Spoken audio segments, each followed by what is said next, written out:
rappresentante della Federpesca qua a Chioggia, in uno degli incontri che il gruppo Somalo sta facendo in tutta Italia, non solo qua a Chioggia. Qual è l'importanza di questa marineria somala, che è una delle più importanti del mondo in assoluto come produzione, e venire qua in una delle marinerie più importanti d'Italia?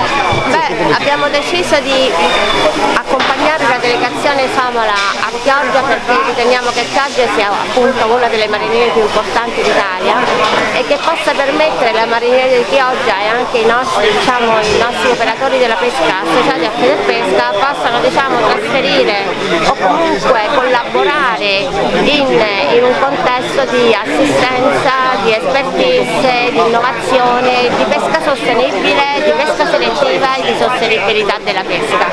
Come abbiamo detto più volte in questa settimana, noi importiamo, mi sembra, così anche mangiamo il 30% del nostro pesce viene da una produzione di una filiera italiana, quindi il 70% del pesce che noi consumiamo è un pesce che importiamo da altri paesi, quindi è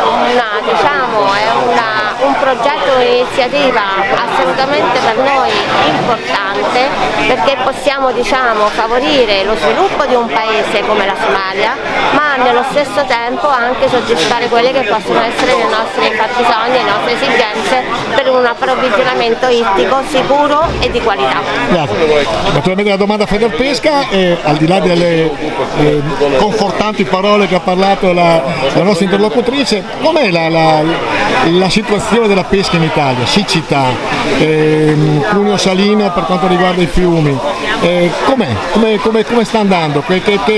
Che grosse preoccupazioni e criticità avete? Guarda, io ti parlo come rappresentante di Federpesca qua a livello locale. Sono un armatore pescatore, ringrazio Federpesca a livello nazionale che ha fatto questo incontro con il nostro ministro Somalo, che è venuto qua a vedere la peculiarità e il pesce che peschiamo noi, il pesce nostro che è un pesce DOC dell'Alto Adriatico. Quindi ha voluto visitare questa pescheria, dopo andremo a fare vedere la pescheria, quella nostra al minuto, i pescarecci, e anche loro sono stati molto meravigliati dalla nostra flotta e dal nostro pescato.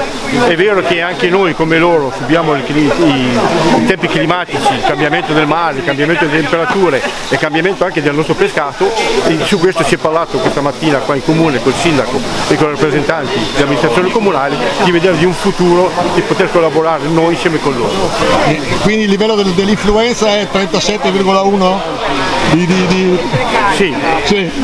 Dai, non stiamo là a guardare poco più, poco meno. Comunque è ancora buono, va bene. Sì, ci mancherebbe altro. Poi il nostro mercato qua di Chioggia è a livello nazionale, è conosciuto come migliore mercato per il nostro pescato e anche uno dei migliori mercati a livello europeo. Quindi la flotta veramente di Chioggia, i nostri pescherecci, i nostri commercianti che abbiamo visto qua questa mattina, siamo un fiore all'occhiello per tutto quanto il pescato nazionale.